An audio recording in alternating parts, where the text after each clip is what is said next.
Hi, it's Monday, June 13th, 2016. Maneko 64 here, home of alternative economics and contrarian views.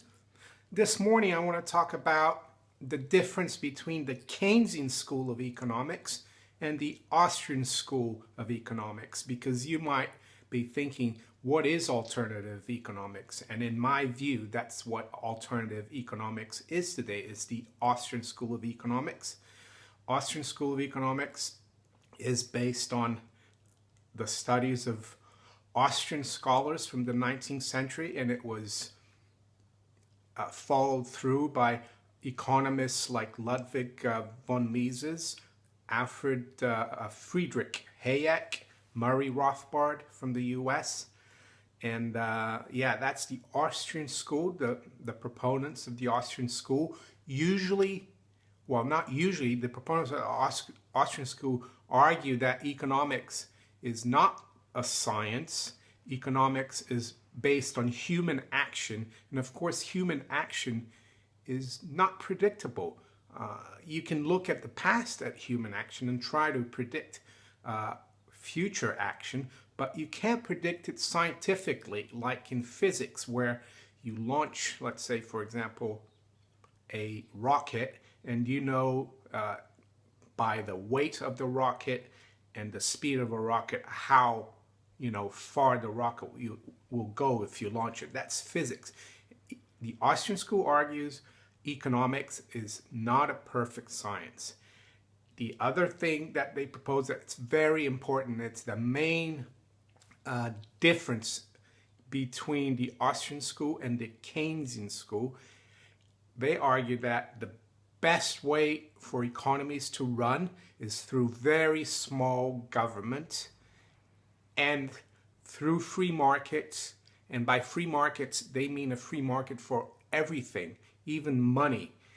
And they have argued, Murray Rothbard especially, with the book he's written, What Has Government Done with Our Money? They argue, that if you go back and you do the regression analysis of what money really is, people decided through trial and error that gold and silver were the most marketable commodities, and that's what they used as money.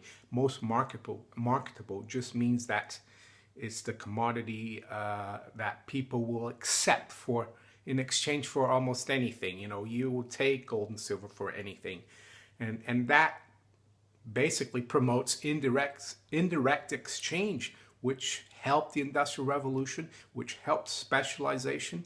Before that, there was barter. It was very difficult to get indirect exchange, and there was you couldn't have had the Industrial Revolution if you hadn't had indirect exchange.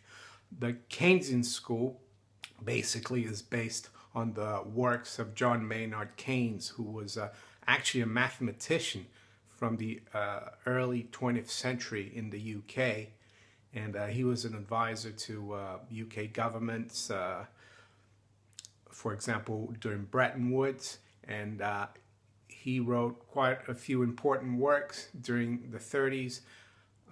I won't go into his works here, but basically Keynes made economics more scientific. He started writing formulas. He started writing, using charts. And he said, if the economy slows down, the best thing to do is for government to take up the slack, to kick off the animal spirit so that people start borrowing and spending again.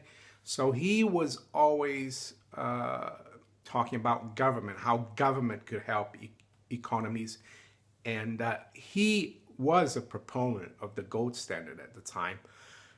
He actually said that the gold standard, gold exchange system, which was drawn up, I think in 1922 in Genoa conference in Italy after World War I, he was saying that that was a barbarous relic, not gold itself. But I'm sure, Keynes didn't think we should get rid of central banks, because central banks is basically a banking monopoly. It's not a free market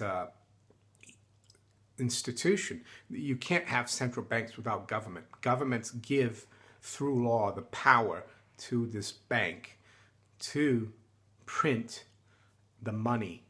And only that bank can print the money. In the free market Austrian system, you won't have central banks. So yeah, Keynes even advised the Bank of England, I think.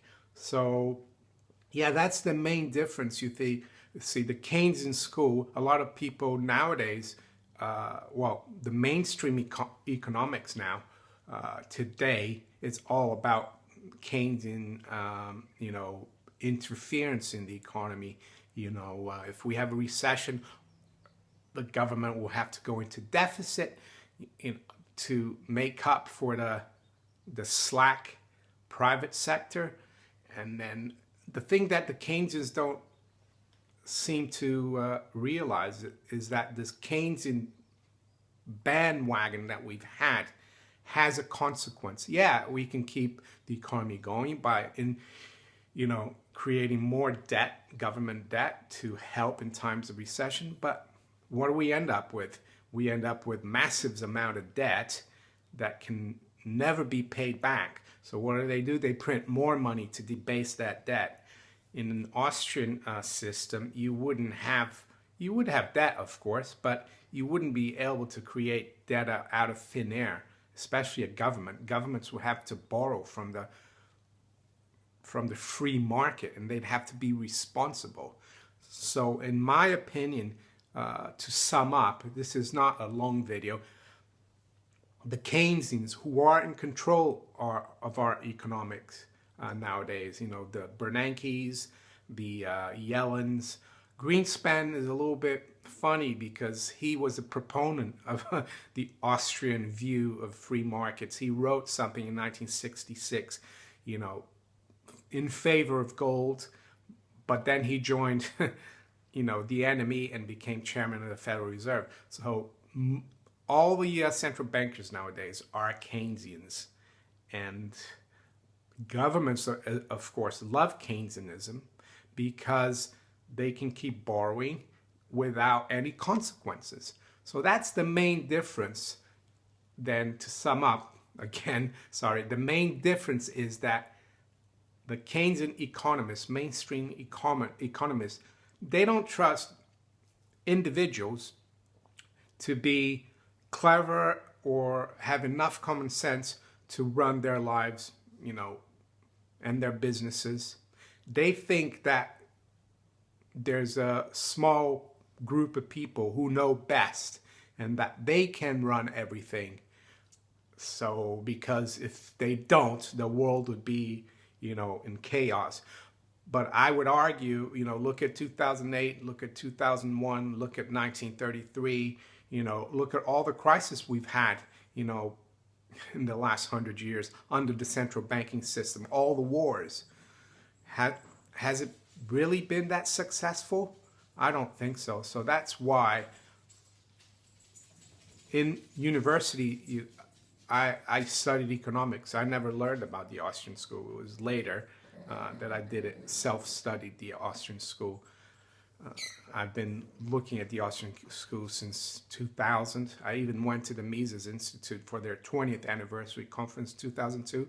Therefore, you know, small government or almost no government. They believe that the individual can make up his or her mind and that you don't need regulations or taxation.